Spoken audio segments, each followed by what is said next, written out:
Mr. Speaker, the greatest podcast in the world, Shelf Warmers. Woo! Woo, woo, woo, woo, woo, woo, woo! Woo, woo, woo! Yeah, yeah, yeah!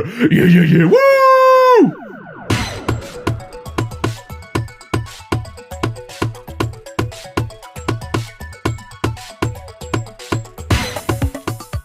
Welcome to Shelf Warmers. I'm Sam.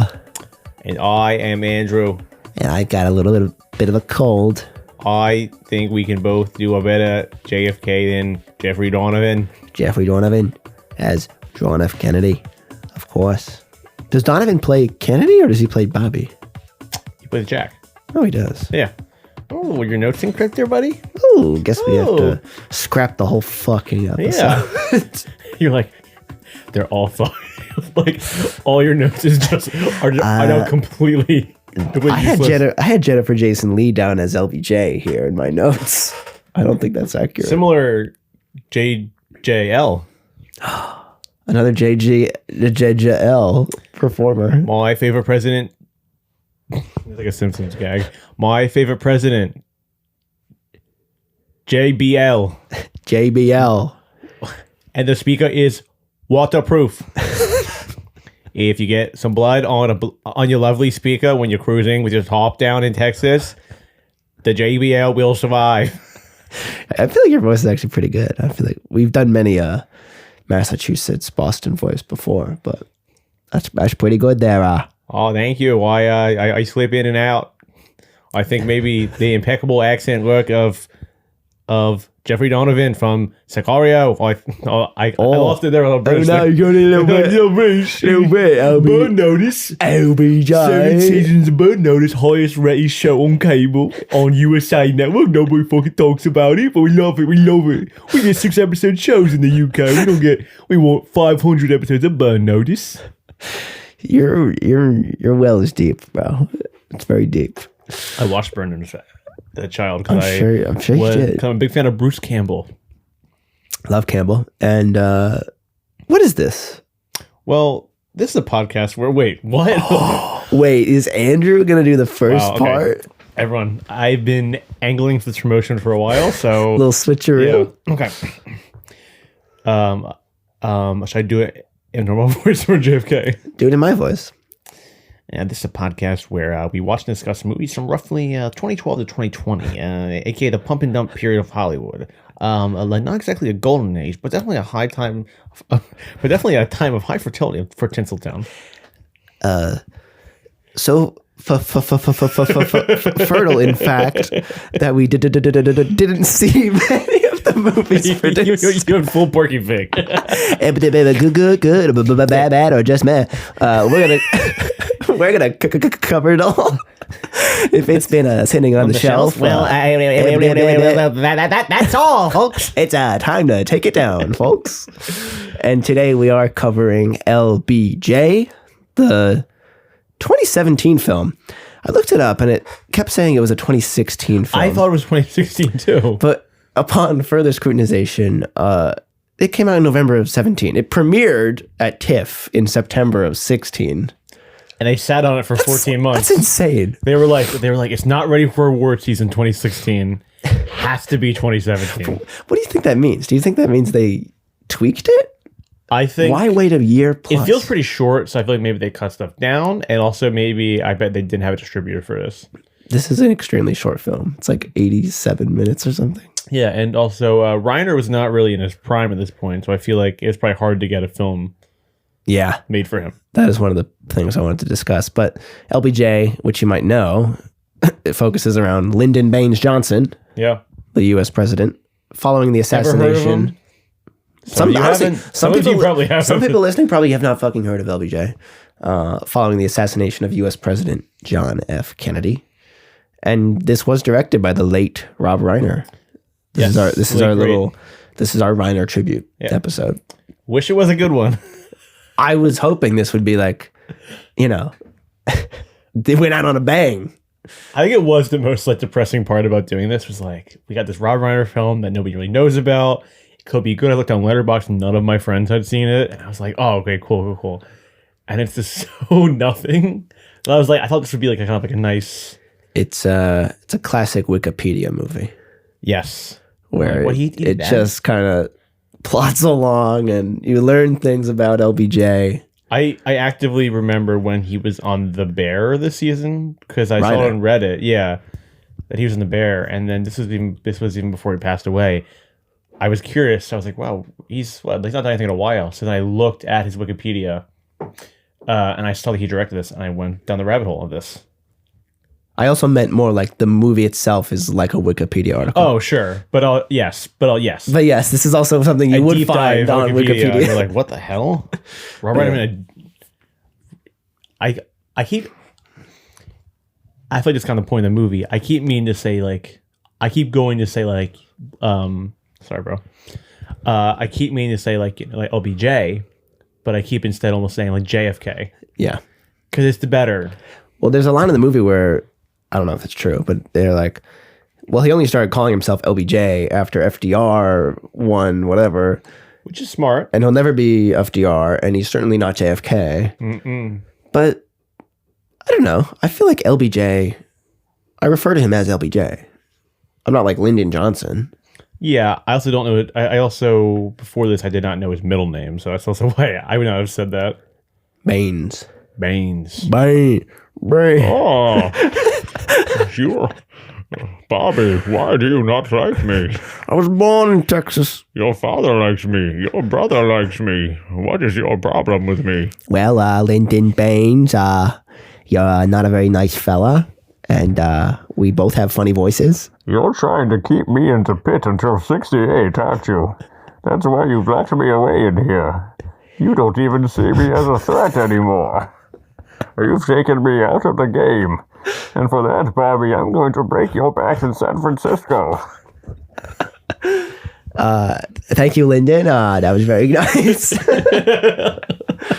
This movie stars Woody Harrelson as LBJ. Alongside truly freaky and unrecognizable, alongside the great Richard Jenkins. Yes, returning to shelf warmers, Richard Jenkins. Bill Pullman, who I don't think has appeared. No, but he definitely has some shelf warmers. Jennifer Jason Leigh as Lady Bird Johnson. Yeah, she's hot off her Oscar nomination, doing incredible films like LBJ and White Boy Rick. Yes, and we'll see her next week on the Annihilation episode. Yes. Little surprise Jennifer Jason Leigh double feature back to back. Yeah, I literally, I don't think I even thought about that. Really? Because I watched Annihilation first, and then I watched LBJ, and I was like, oh, Jennifer Jason Leigh is back. She's with like a nose prosthetic. She's like so forgettable in this movie that I watched Annihilation after this, and I didn't even like think about that. Because she has like zero to do in this movie. She denies LBJ from eating ice cream. She does. She says, you really shouldn't eat that. There's like this one scene where it's like sad LBJ moping around after Kennedy gets killed, and he's just dragging this carton of ice cream around. And drinking. But as you said, Jeffrey Donovan is in the film as our beloved Jack. Now, I don't think we've talked about our history with Kennedy before, have we? Have we? Our producer Bash seems to think no, but I feel like his eyes rolled to the back of his head. Vecna. Yeah. Vecna got him. William. Bash, I need you to lie to them. I want your lobster hands. C. Thomas Howell is in this. Yes. Looking good. Yeah. He looks good as like an aged, wrinkly 60s guy. Yeah, he looks crazy now. After being a 80s teen actor. You think he looks crazy now? He's like a country singer or something now. Oh, he's got a beard. Oh, wow. Yeah. He's a good actor. Pony Boy, obviously. Pony Boy, best friends with the Karate Kid. Ralph Macchio. Ralph Macchio. No, I once spent a summer evening with Ralph Macchio. I think we were in upstate New York by the beach, and Ralph Macchio came to my hotel. And wait, are you C. Thomas Howell right now? I think I'm just a guy who. Oh, I was like, I was the guy who ran to Ralph Macchio at a hotel. Because it wouldn't surprise me if you had some deep-bedded anecdote You had some Howl anecdote, and you were now reciting the Howl anecdote. Yes, my eyes also rolled the back of my head. I think, the summer of 2011. I think the stock market was starting to bounce back, but I was taking my family vacation to the Great Wolf Lodge, and Ralph Macchio was coming after a Comic-Con. I said, Karate Kid! Daniel's son. And he shook my hand and said, don't call me that, and slapped him on the butt, said, good game, champ. Do you think we could take Ralph Macchio in a fight? I think we could kick his fucking ass. But he knows karate. Yeah, he said he trained in real life. Probably, I think we could kill him in like one punch. He's knock his hair piece off. Well, I'm not trying to shit talk him, but it's really funny because I watched all Cobra Kai. This is a safe space. With my dad and Benjamin. This is a safe space. You can say you watched all of Cobra Kai. Watched all Cobra Kai and watched the new movie together. You and I did, and my dad watched Legends. My dad's like the same age as Ralph Macchio. He hates Ralph Macchio so fucking much. That's because your dad is Johnny Lawrence. he kind of is Johnny Lawrence. Put him in a body bag. If your dad was in whatever town in California in 1984, he would be. It's the fucking Valley, bro. The Valley. He'd be part of the Cobra Kai dojo. He absolutely would. But he hates Ralph Macchio. And I was like, oh, Dad, like, what'd you think of Karate Kid Legends? He goes, I hate seeing his man tits through his hoodie. I almost spit out my water. Hates Ralph Macchio. Man titties, come on, Scott. Whenever we watch Cobra Kai, he'd be like, he's such a wimp. That's so funny. But like he thinks like that. I think part of him doesn't understand that they're the same age. No. Like I think he understands that he's playing a character, but also he doesn't at the same time. Oh, I see. He's just like Daniel LaRusso. Yeah, he fucking hates him. That's hilarious. But yeah, as I said, it premiered at TIFF. A bunch of random production companies released this and helped make this. Kind of what you're saying, where it was probably tough for Rob Reiner to get a movie made in 2017. The film received, mixed reviews, and some called it kind of like this surface skimming. I mean, LBJ is one of the most fascinating figures in U.S. history. Yeah. And it's awkwardly condensed and chopped up into this 90-minute movie. Yeah. That's mostly actually about the Kennedys. Mainly about the Kennedys, yeah. And it's crazy to me, like, like the Vietnam's a footnote in this pretty much. Well, I kind of like that aspect of it, where it's sort of I don't know. There's so many different ways you could go about making an LBJ movie. First of all, it should be a 3-hour epic, and it was funny because like Nixon. Don't step on my slate, buddy boy. But yeah, Nixon is the movie I think you should look to in terms of a 3-hour bombastic, style-driven. I mean, Nixon, of course, is directed by Oliver Stone. Our boy. Anthony Hopkins plays Richard Nixon, and he's giving it a sort of Shakespearean edge. Yes. Yeah. And Nixon also this sort of tragic figure in politics. You can make easy parallels to Shakespeare. Easy. Also, he quotes, LBJ quotes Shakespeare in LBJ.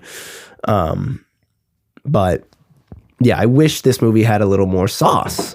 I hate that we're paying tribute to Rob Reiner in this movie, but it's really not a great showcase of his talents.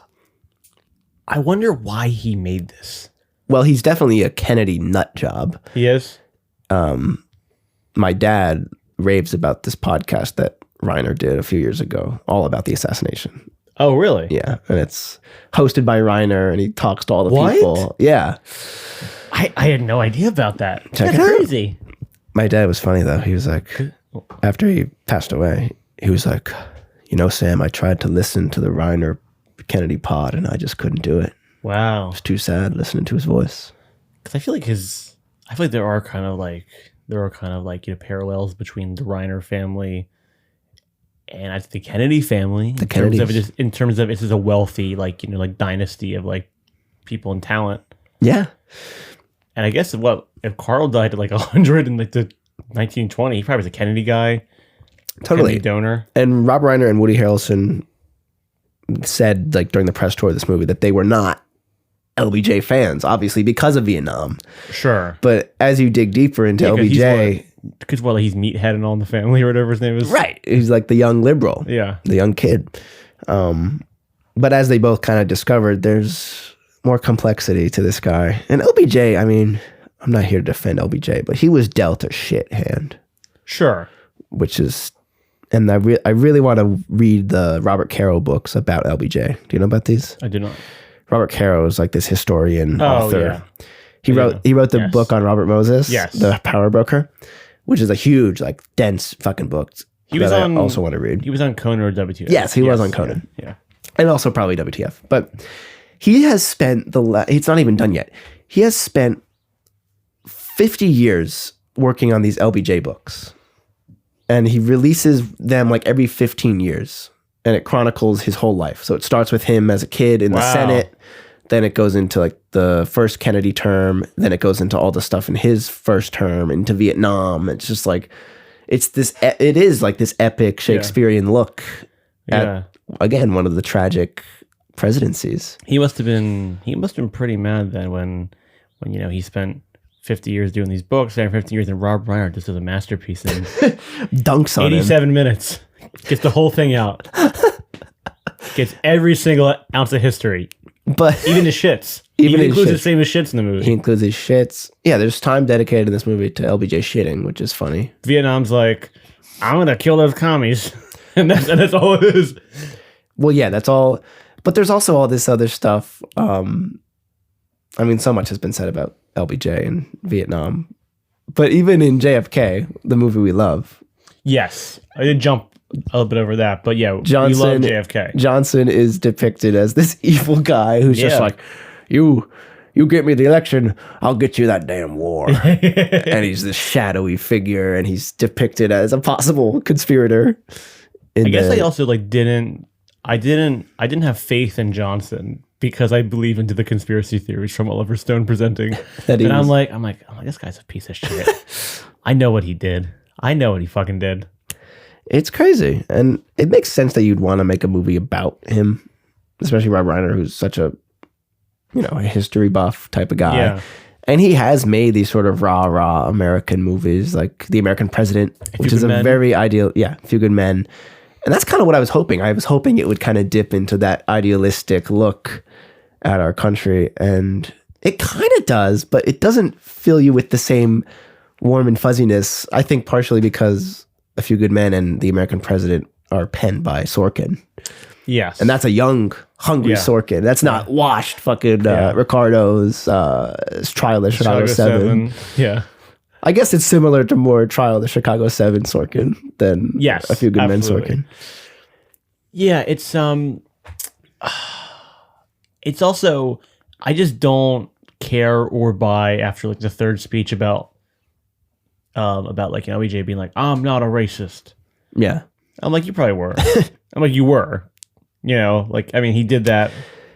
It's up for debate, but it's like, I just don't really care, for the whitewashing and the everyone's good and people are good and you, sir, are a racist. And then maybe that is true in some degree. Yeah, Richard Jenkins plays kind of the antagonist, I guess. He's barely in it. He's still in 5 or 6 scenes. He plays Senator Richard Russell. Who I guess works at Lockheed and is trying to get these big planes built, but he's also actively a racist. You are a racist. Yeah, and then Harrelson calls him out towards the end of the film. What if he's like, no, what? What? Wait, seriously, you're saying that about me? Wait, this is crazy. Mr. President, you need to take a step back. You're gaslighting me right now. Mr. President, this is wrong. And then he's like, you can't cancel me. It's 1964. I can be racist for, I guess, until 2025 and be fine. I have a few more decades of being racist. And maybe for 3 or 4 years I'll get fired, but then I'll start a podcast and I'll still be fine. You can't do this. But Reiner making this movie is kind of interesting because you kind of think about these other directors that we love from, the 80s, 90s, who were just kind of at the peak of, even Oliver Stone, who was at the peak of his powers in that same era. Yeah. And then for whatever reason, I don't blame the digital filmmaking aspect, but the later period stuff from all these guys has that digital look. It just looks cheaper. Yeah. Less engrossing. I think about Brian De Palma, another auteur who had an incredible run and then for whatever reason got old. And I think the industry is somewhat ageist. Sure. I mean, even Coppola, who had to self-fund Megalopolis. But for whatever reason, I mean, but then you see like Scorsese. I was going to mention Ella McKay with Woody Harrelson. But yeah, James L. Brooks, who also struggled to find funding. It's just like... It's really just Steven Spielberg. Scorsese. And that's maybe all who have like survived that. Ridley, I guess, but he makes shit movies. Ridley Scott, he's some good movies. Maybe Spike, but Spike's a little bit younger. Yeah, Spike also struggles. Catherine Bigelow, James Cameron, but that, I mean, there's only like there's under 10 you can think of. Yeah, but you wish it was good. Wish it was good. You wish it was good. Real quick before we get too far ahead of ourselves, this movie opened up on November 3rd, 2017. Don't let the internet fool you that it came out in 2016. Nope. It did not. A whole year later, because it was just perfect. Reiner said, "It's finally done. Put it in theaters." He literally said, "Put that shit on the shelf" for 14 months. But this got destroyed because they opened against. Dun, dun, dun, dun, dun. Thor Ragnarok. Is that the sound of the Thor Ragnarok trailer? Hulk smash. Is that the one where he's wearing like Tony Stark's clothes or something? Ruffalo? Oh, yeah. That's the only thing I remember from Thor. And the only thing he refuses to remember. Or the only thing you want to remember? What else did it open up against? Or was that it? I was saying that if people ever play like a smash or pass game, that everybody agrees on like unanimous, like, okay, this guy's a smash, guy's a pass, whatever. I think we should all say Hulk smash as a universal sign of a smash. Hulk smash. I just wanted to share that because we talked about Hulk and I literally was speaking about him last night. Yeah, I mean, next time we play Smash or Pass, I'll keep that in mind. Have we ever played Smash or Pass together? We could work it in. That could be a fun segment on the show. I will say some of our friends were playing Smash or Pass, which is why it was brought up. Oh. And they put us on the Smash or Pass list, and everybody said Pass, dude. Wow. Everybody said Pass. It was us and LBJ, and they all said Smash for him. I mean, it allegedly has a huge Johnson. Yes. Really quick before we go back to that, also been against a Bad Mom's Christmas. Wow, snubbed. Some are saying Bad Mom's Christmas was snubbed from Elfwarmers this past holiday season. Yeah, we thought Mila Kunis was just too good of an actor that we were like, she doesn't need to get. We also got a lot of pushback against our Klaus pick. Yes, we did get yes. So I'll say this. I think we should address this. I think we should address the elephant in the room. By that, I mean it's Klaus himself is in the room with us. Klaus in the room. It's the JK. Netflix released film from 2019. Yeah. Which was the last or second to last film we covered on Elfwarmers. Yeah. And I think we had like two critiques from it. We had people who were saying that one, it's not a shelf warmer. And also two people were saying we shouldn't do streaming movies. It actually was the first movie that we ever covered. Excuse me. Other with a streaming film. First of all, I'd like to address the first point of it's not a shelf warmer by saying, are you the fucking host of Shelf Warmers? No? Okay, then it's up to us what we cover on the show. I'll also say, we don't even understand our own rules. I will also say that. We don't even know what a shelf warmer is. It's fluid. If we don't know what a shelf warmer is, you listening at home don't fucking know what a shelf warmer is. It's fluid, baby. It's fluid. We're figuring it out. Why are you putting it? Why are you putting a label on it? Why are you putting a label on the shelf? It's we got that label maker. Don't use it. Every few months we put out the thermometer, the heat, the whatever the fucking thing is, the scale. Yeah. Our graphics. Our graphic. From our social media intern, Fernando. Our social media intern. But, shelf warmers can be particularly cool, which I guess some people were saying Klaus was on the cooler side of the shelf. Yes, you mean cool by like cold because it's a snowy film, you mean? Well, that, but also, people were questioning whether it was a shelf warmer. I also think it's just that because it's on Netflix, so I guess it's more in the eye. Like if you're on Netflix at Christmas time, Klaus is probably always there. which is fair. I also became an extreme Scrooge by the end of this holiday season. I don't know about you, but I was extremely sick of the holiday music, the holiday films, and I actually began to resent our Elf Warmer segment. I was pretty locked in this Christmas, but you did say to me, that like, you know, on Christmas Eve, like, you know, you shut the doors.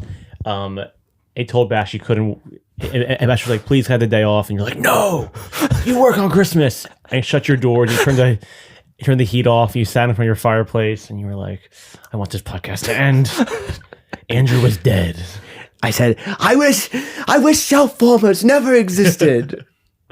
And then a guardian angel, who actually looked like Bash, came down and was like, okay, let me show you what life would be like without shelf-warmers. You have way more free time and you actually have more money. And I watch good movies.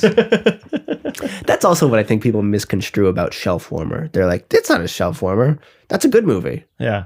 It can be a good movie. The whole thing is we're looking on the shelf. We're looking to find a gem. We're looking to take it off the shelf and be like, God damn it, this is a good movie. God damn it. And more often than not, it's not. It's not. Yeah. Like Which LBJ. is why we have not been talking about LBJ. Yeah. Woody Harrelson plays LBJ. Yes. Do you know the connection between Woody Harrelson and JFK? Oh. I think you mentioned this to me before. Was his dad involved in the Dallas mob? Woody Harrelson's late father, Charles Harrelson, was a Texas hitman who famously claimed to have killed President Kennedy. Oh, I didn't know he said he killed JFK. The guy who plays LBJ in this film, Woody Harrelson. The fucking dude. His father claimed to kill Kennedy, but he also later admitted he made it all up. Oh. But, yeah.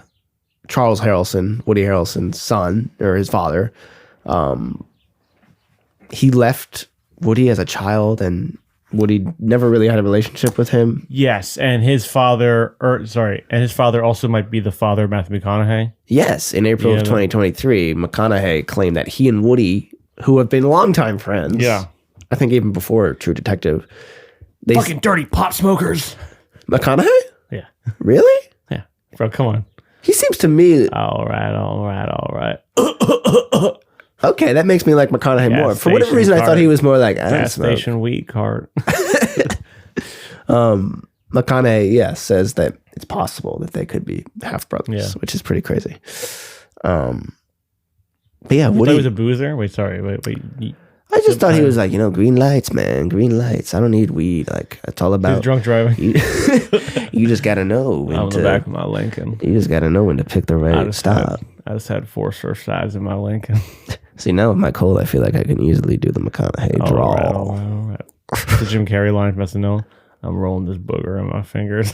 That was when Carrey that should be its own Shelf-Warmer episode. The Jim Carrey Shelf-Warmer? The 2014 Dumb and Dumber 2 wow. Jim Carrey episode of SNL. Sound off in the comments. Should we start becoming an SNL podcast?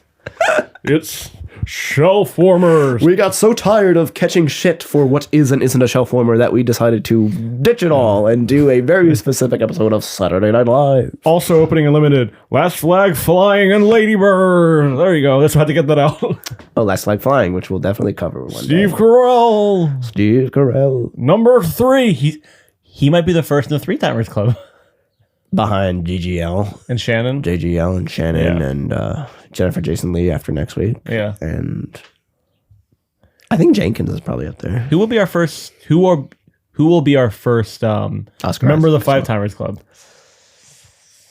I think it could be Michael Shannon or maybe Joseph Gordon-Levitt. I think once we reach a year, we'll have to crunch the numbers and see. I think it'll be like some random character actor. Like it might be like Shea Wiggum or something.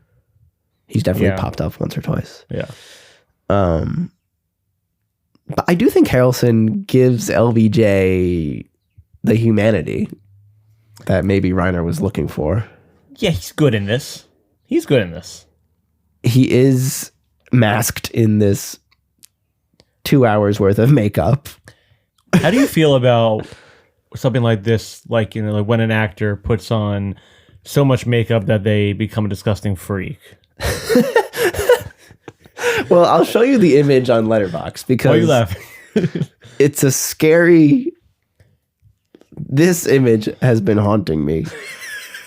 We'll put it on the Instagram, but he has like these beady eyes, and he's like old unrecognizable. Alfred E. Newman. He does look like Alfred E. Newman. I think the only time it like really works for me is maybe in The Penguin, because that guy looks like a real person. Like when you see him as like LBJ, it's kind of like a weird, uncanny. Yeah, he's half Woody, Half man, half Alfred E. Newman. half Woody, half LBJ. Yeah, it's scary to look at. It is. Because even like Jason Lee has like prosthetic makeup. Like the same people in this movie. Hers is good because hers is just a little nose piece, but his is like, and Lady Bird has a famous nose. But in the Kennedy brothers, though, have like they have a little thing going on. I think they have fake teeth and contacts in, and it's like it looks like shit. Those poor Kennedys. Also, some people don't get about JFK. He was a little chubby. Everyone presents him as like slim and fit.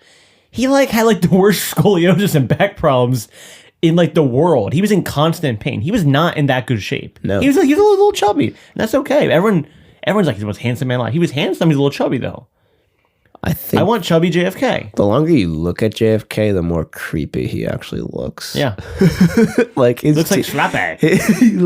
His teeth are scary. He's got that big fat head. Like it's kind of frightening. I mean, all the brothers are a little funky looking. They're all those like creepy. We all a little inbred. Yeah, like the rich white inbred scary vibe. I'm like a Pinterest board for that.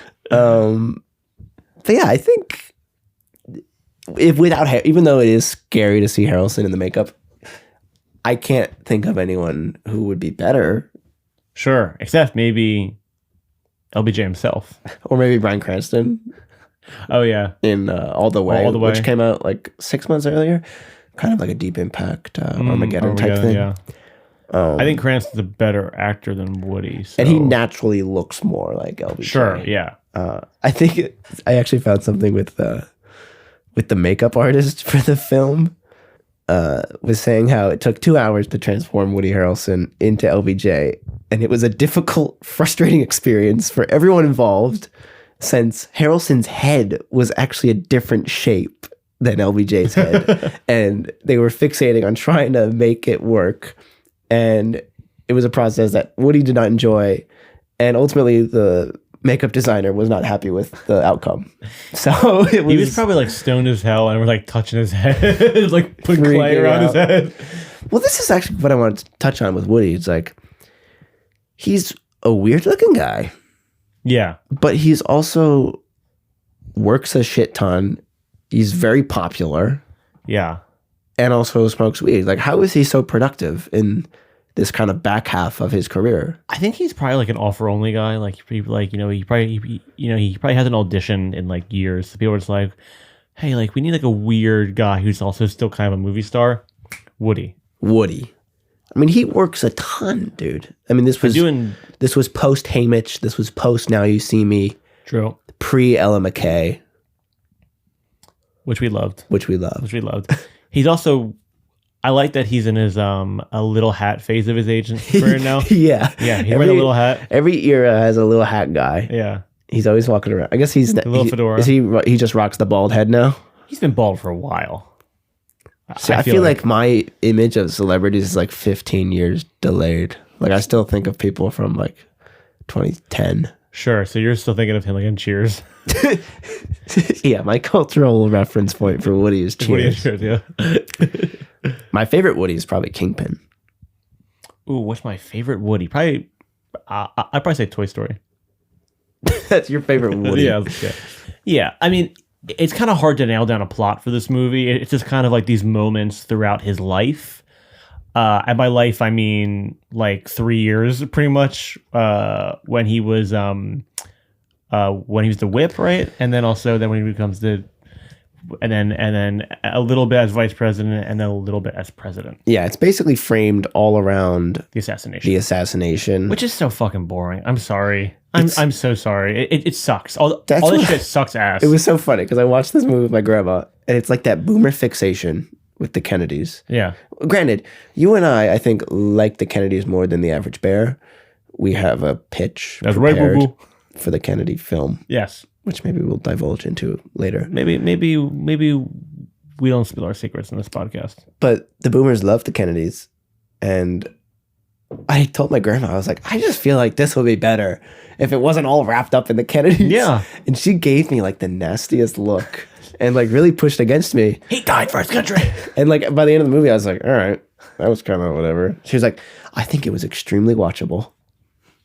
So, sure. You know, maybe, but I don't know though, dude, because she watched it and she was like, extremely watchable. She had like this kind of candid look on her face. But when I watched Born on the 4th of July with her, yeah, she was all shook up, crying at the end of that film. Obviously, a more emotional piece of cinema, but that's a look back in this. That's a real movie about the '60s, sure, the ugliness of that war, and it really brought something back to her, a palpable sort of, almost like the opposite of nostalgia. Like, yeah, boom, this is what actually happened. Look at it. And this is very much the opposite, where it's like this cartoony look at LBJ hitting all the Wikipedia beats of that first term. Yeah. Leading up to the Kennedy assassination. Yeah. And that's like I think that's like a bottle of scotch movie, and this is like a ham and cheese sandwich of a movie. This is like a Lunchable ham and cheese cracker movie. Lunchable, LBJ style, ice cream and scotch. Yeah. Dad, can I get the LBJ Lunchables? Oh, maybe if you're good, Jack Jr. There's a funny part of the movie where LBJ is like trying to fraternize with the Kennedy kids. Yeah, and they don't. They do not fuck with him. They do not fuck with him. He's like, "Oh, hey Caroline, how are you?" And she just walks away. He's a strange guy. I mean, because there is kind of like a Sorkin-esque kind of thing they're going for a little bit. Like, there's a scene where he's talking to Bill Pullman. He wants his vote for something. He's talking to Bill Pullman, and he's yelling at an aide, and he's like, "Get my tailor on the phone." And there's like this kind of a weird beat where he then picks up the phone with the tailor, and he's like, "Well, I am a well-endowed man, so if you could add a few more inches from my crotch to my bunghole, that'd be perfect." Which I found out in the research was actually based on actual audio that they captured on the White House phone call, White House phone line. Yeah. So we did some digging, actually, and Sam found out that his tailor is actually still alive. Yeah. So Sam actually did a sit-down interview, and he got fitted for a new pair of slacks. So we're going to cut to that now. Hello, everyone. Welcome to a Shelf Warmer exclusive interview with LBJ's tailor. Hello, sir. Hi. My name is Lutheran Barmead. Nice to meet you. I can't believe you're still alive. Very, very old. How old are you, sir? How old would Jesus Christ have been? Well, a couple thousand. Before Christ or after? 20. I'm 2,029 years old. I'm a few years older than Jesus. You kind of sound like the great screenwriter Lawrence Kasdan. Oh, he's my son. Oh, okay, that makes more sense. Great,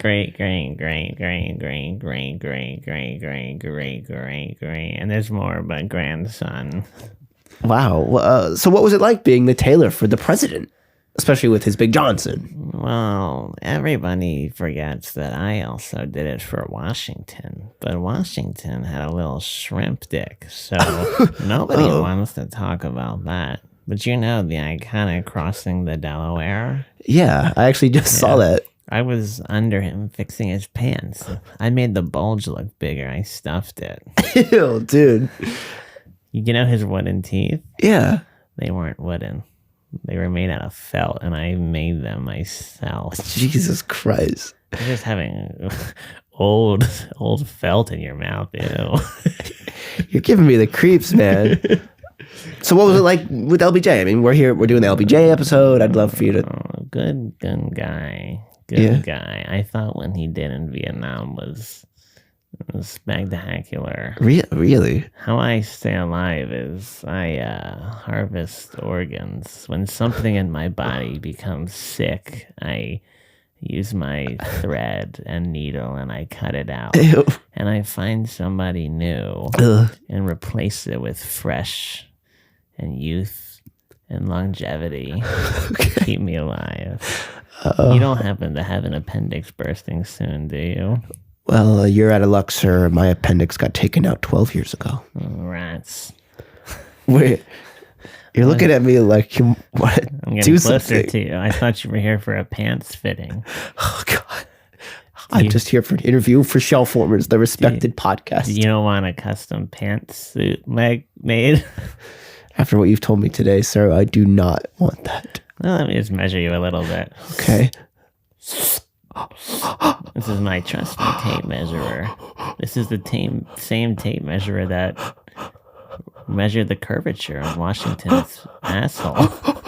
His bunghole? His bunghole. I taught LBJ that word. Oh, meaty thighs. Very well endowed, sir. Thank you. You're interested in selling your penis to me? wait, no! No. Don't get weird about it. Dude. You're looking at me like I'm the devil. I think you might be the devil. I think I might be too. Well, what's this show called? It's called Shellformers, sir. I'm not going to listen to it. Were you consulted at all? Did Rob Reiner ever call you up to ask about I LBJ? made some pants for Reiner. Oh, yeah? Yeah, big dick guy too. Oh, okay. Yeah.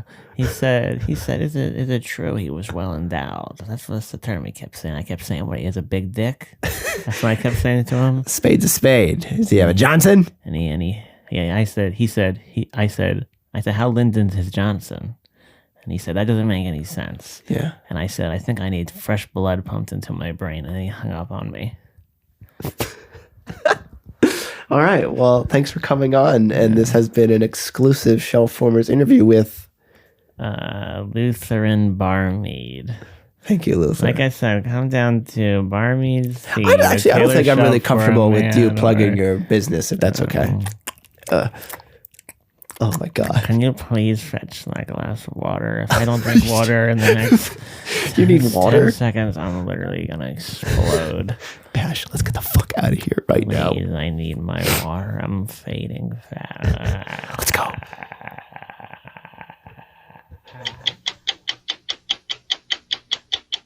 Well, that was the interview. Fantastic special report, Sam. I feel like I'm usually the one sent out on these creepy missions. It's sure, yes. I will say this was I'm a lazy ass. This was by far the creepiest interview we've conducted.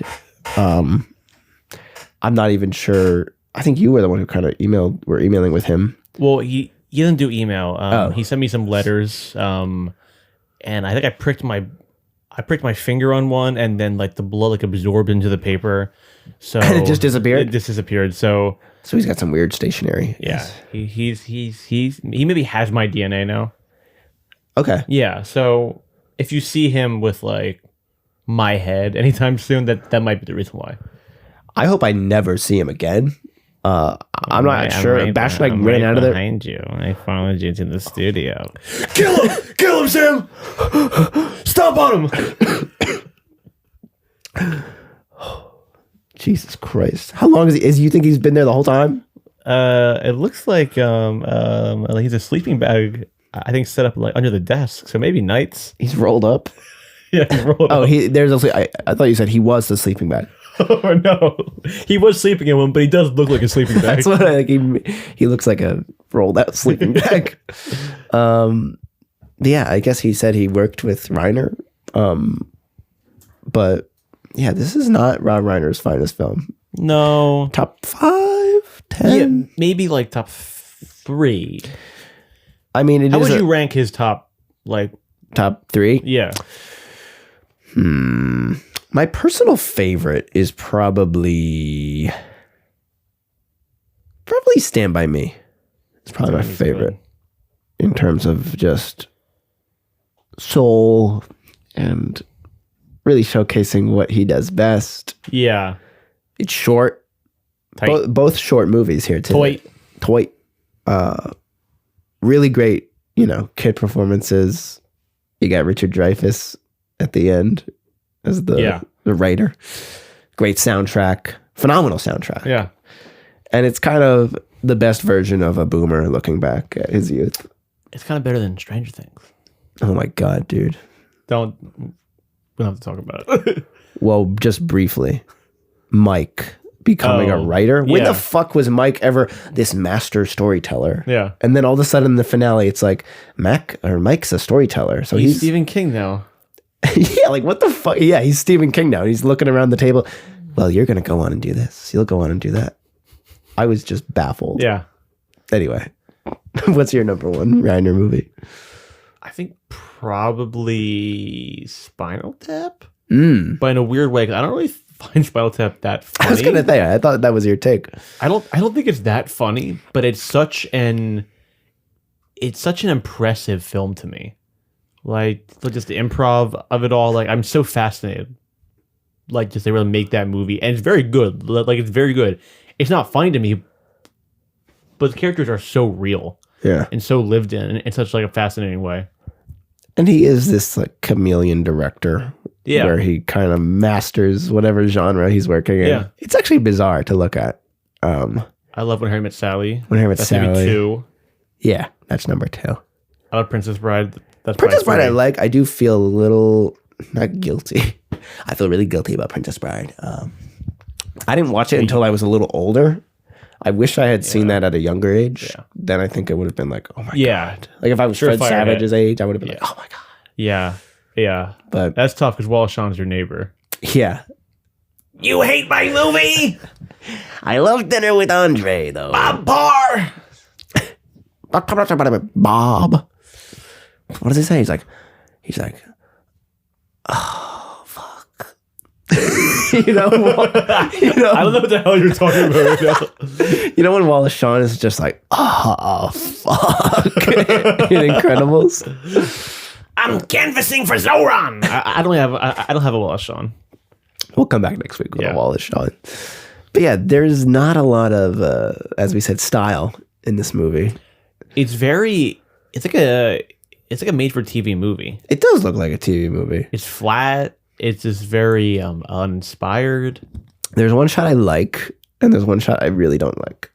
Can you remind me? I can't think of a single shot from this movie. The one shot I do like is when Kennedy gets shot, the Secret Service agent. Oh, yes. Pushes his head down. I thought the same exact thing. And it's like his face pressed against the floor of the motorcade. Yeah. And he's just like looking so scared, and it kind of zooms in on his eye. Yeah.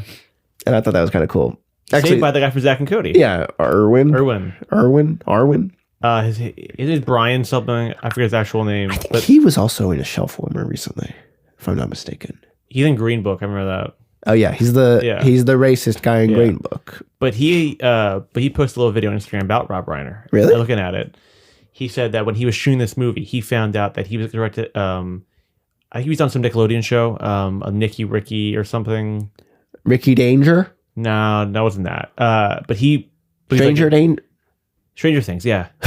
But he found out that he was going to direct an episode of that show for the first time, and that was the first time that he was able, to do that. And he was so excited that he walked out of his trailer and he told Rob Reiner, he was like, "I'm going to get to direct something for the first time."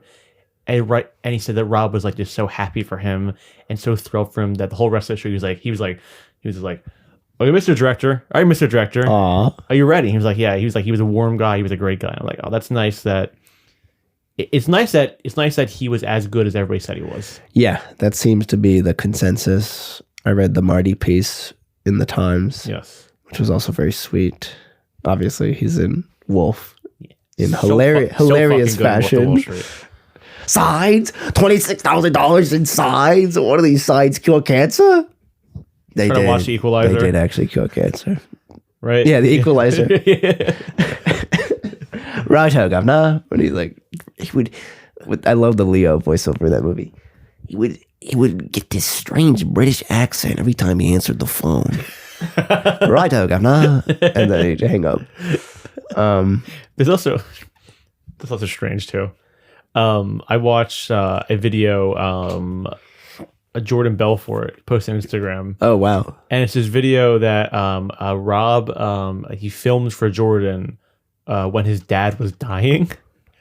And Rob looks really uncomfortable. He's in a hallway and he's like, hi, Mr. Belfort. That's like a Rob Reiner voice. Hi, Mr. Belfort. You know, I heard that you're sick, and I just want you to know that, that's all gonna be okay, and your son loves you. It's like really weird. Wait, what? Wait. Rob Reiner made the video for Belfort? For his dad. For Belfort's dad? Who he played. Oh, right. Yeah. Okay, I see now. But it's like really weird. It's like very strange and uncomfortable. Okay, so that's also, I feel like, part of the shelf warmer experience is talking about both the beautiful of the Instagram stories from Irwin, from Zach and Cody, telling this heartfelt story. And then the flip side, you have Jordan Belfort posting this bizarre video. But yeah, this does kind of feel like a missed opportunity of a movie. As we said, there's too much Kennedy here. LBJ is not... Kennedy. Obviously, his legacy is obviously always going to be tied to the Kennedys. But... Because that's the thing, that a presidential film has to feel grand. Yeah. And this feels nothing like that. There's also this insane... The great shot was the one in the motorcade. The worst shot, I think, is when LBJ is told that he's the president. And it's like, Mr. President. And he's... LBJ is like sitting in this chair. And he like looks up and the camera's like pointed down at him. And he kind of awkwardly stands up. Yeah. And the camera, it almost looks like a Zolly. Like the camera like zooms, but also like pulls back. And then he kind of just awkwardly stands up. And it's... the makeup's in full form, looking terrible. Do you know what I thought of that shot? I thought of the shot in Elvis when he's white and his Zolly's on the Tom Hanks as the Colonel Tom Parker, and he's also in the fat suit. Yeah, right. And looks insane. I was like, I've seen this before. I've seen this, but there are cool threads throughout. I mean, the scene with Jenkins where. I guess Jenkins is a senator from Georgia. Yes. And they're kind of talking about how the leaders from their states 100 years prior wanted to secede from the Union. Oh. And how, yes, those... I wrote that quote. He's like, those great men who nearly destroyed this country. And I do not want the history books to say that about me. And they fucking say that about him. Yeah. And I was like, that's actually a cool kind of thread to put in here. Yeah. Where you have LBJ, the man, literally talking about the history books and legacy. I mean, that's just shit that we love. Yeah. I also have a hard time having any sympathy for a president. You know what I mean? Yeah. So I'm like, I feel like it's like the lib instinct of somebody like Reiner to be like, like, maybe he was a good guy. And like Wife's like, he's sensitive, he's sweet. And it's like, I don't give a fuck. He's a bad guy. I think if you become president, you are a bad guy. like the things you've had to do to get the president, you are not a good person. But they are ripe for these, Shakespearean comparisons and these grand American myths, kind of like our proposed Kennedy films. Which I'll just dig into briefly. Yeah. Give me a little taste. Well, actually, a little trivia. This is the second time Jeffrey Donovan played a Kennedy in a movie. The first time was in J. Edgar, where he played Bobby. Oh, that's Leo, right? Yeah. I was actually thinking we might do J. Edgar, even if it's 2011. Would that be okay? Please? Bro, you're the one that's always stopping me from saying that we can do 2011 movies.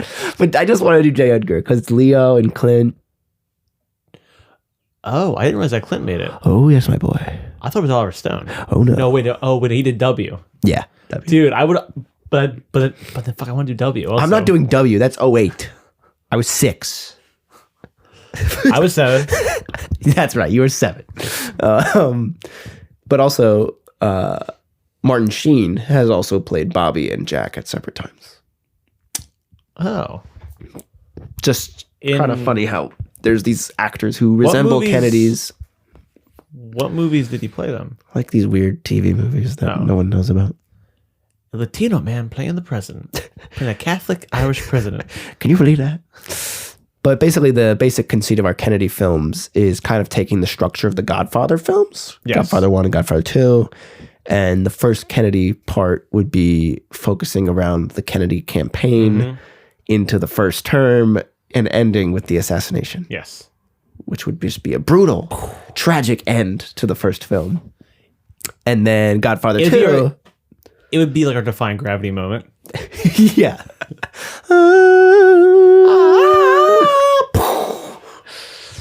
President Kennedy died today. Cronkite newsflash at 1 p.m. Dallas, Texas time. And we would both want to play Cronkite. Yeah. Which would get kind of complicated on set. You play him in part 1, I play him in part 2. Yeah. I do think that's maybe the most used clip in all the movies. It literally plays in my head like a song. Like the intonation and the way he says it. The way he smacks his lips and takes off his glasses. It's like Rap God. I feel like he does kind of sound like the opening of Rap God. Oh, he's beginning to... Blah, blah, blah. Brother Kennedy died today. Beginning to feel like Cronkite. And then Godfather Part 2, Kennedy Part 2 would focus around Bobby. Yeah. And Bobby kind of picking up... Chappaquiddick? It would dip into all that. Bobby kind of picking up the ashes, putting the pieces back together. And then instead of Robert De Niro flashback, you get flashbacks to the boys in World War II. Yes. You get Joe Jr., who gets killed in World War II. You get PT 109. You get the war story. You see the young myth of Jack. Yeah. Who's gone at this point. And we miss him very much.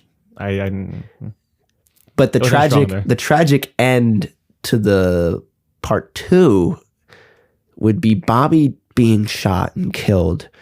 But at the same time, you get flashbacks to Jack and Bobby. And Bobby's looking at Jack and he's like, you're going to be the next president. Like, we're going to run for fucking... They bet they were in heaven together. Yeah, Harambe's there. Prince is there. Hulk Hogan. You were the president, brother. Okay, scratch that. That's actually better. But yeah, I picture a post-credit scene. There's a dueling tragedy. Okay, movie ends, it's sad, and it's like... And then like, oh my God, that was terrible. And it cuts to like a title card, 2010. At the compound, and someone knocks on the door, opens the door. Hi, I'm Taylor Swift, and I'm here to date your 17-year-old son. Boom. Taylor Swift will return in the Eras Tour. In the middle of the night, imagine. Here's my two little quick thoughts too. I think there's this line where LBJ's like, "Do our daughters know I love them?" Which is just so funny because we never see the daughters the entirety of the movie. Like I don't know who your fucking daughters are, dude. No. There's a lot of archival footage of this movie, which feels really cheap. Yeah. It feels easy. Like, we need to catch people up to speed on some stuff real quick.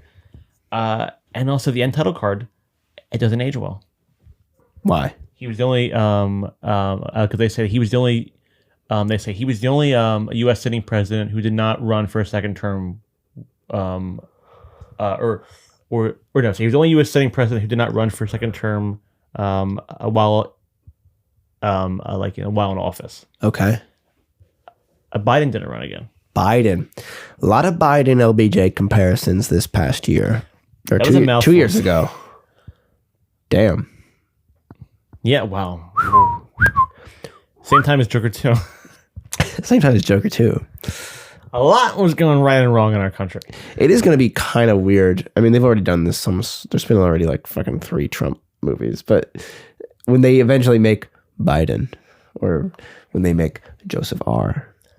coming soon to theaters, it'll be weird to see Biden on film. Yeah. Played by... Jason Sudeikis? Played by Sudeikis. But, yeah. Well, one of my all-time favorite things is that... I don't even think it's SNL. It's like Funny or Die. With all the presidents come back. Reunion, yeah. That's so good. Jim Carrey as Reagan. Yeah. And I think he has huge balls in that, if I'm not mistaken. Yeah, he does have huge balls. I think that's part of the bit. Yeah. Yeah. I would love in 5 years, when they did the Biden movie, kind of like end tags with trailers, Sudeikis being like, and what about Corn Pop? Everyone cheers in the theater. Everyone cries. Everyone claps. You got a slate for me, Sammy? Sammy Slade, where can I find other movies like that? All right, so first up, we've got another Rob Reiner film, The American President. Never seen. You would love it, dude. It's Michael Douglas? Michael Douglas plays the president, and Annette Bening plays his girlfriend. And it's very much, one of those simpler times. It almost plays like a fairy tale now. It's like a fantasy movie. But it has that snappy Sorkin dialogue. You have Richard Dreyfuss playing the villain, almost like a Dick Cheney type. Years before he actually plays Dick Cheney in W. I didn't know that either. I want to do W now. We can just watch W. Yeah. But yeah, it's kind of what I would hope to be the Reiner legacy.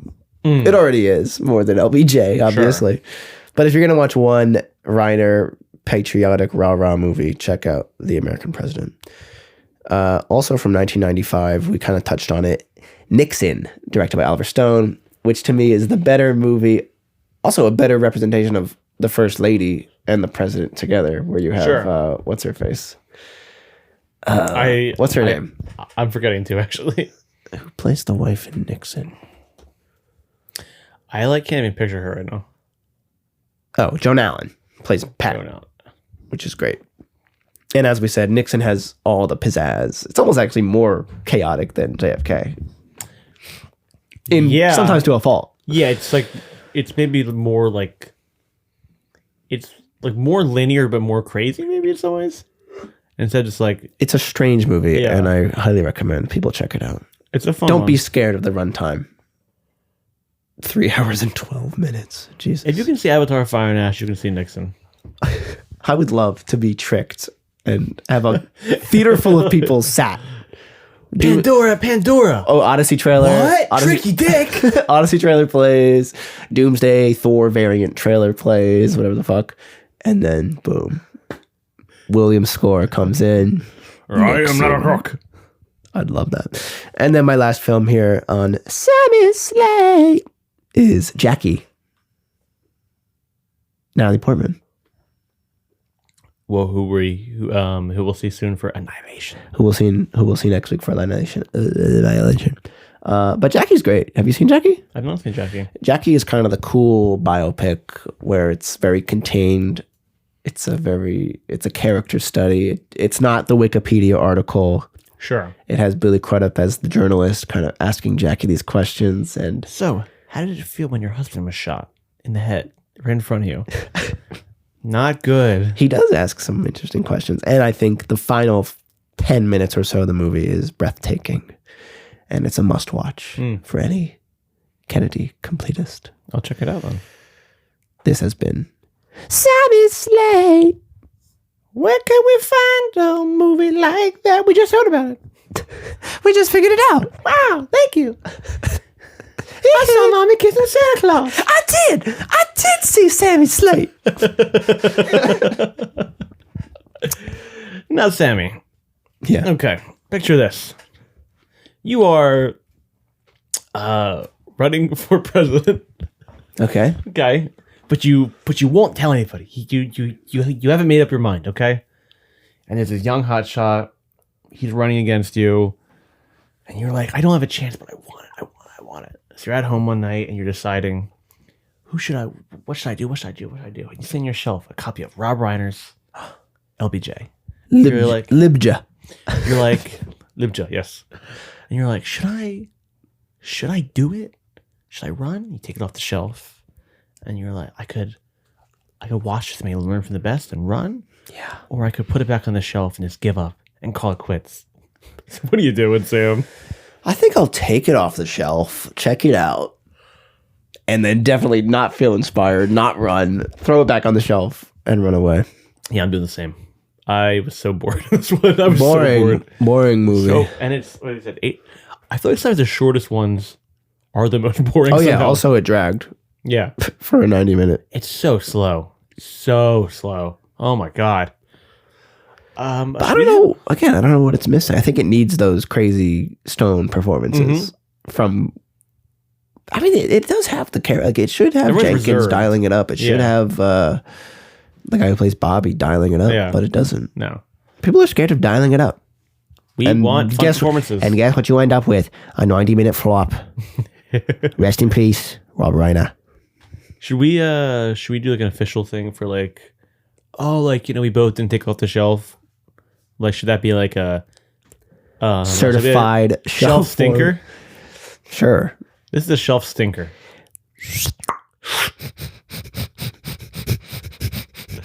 Stinky. You talking about dog, bro? I'm a little congested. Well, this was our episode of LBJ. And our fitting tribute to the late, great Rob Reiner. Sorry, Rob Reiner. We loved your movies, just not this one. Just not this one. R.I.P. to a true legend of cinema. As always, thank you for listening. Make sure to share with your friends, comment on social media, give us money, as we always say. That's right. We are in debt. $5 million each episode. It takes a lot to put this podcast on. Help us get out of the hole. Come on. Yeah, but thank you as always. We love our fans.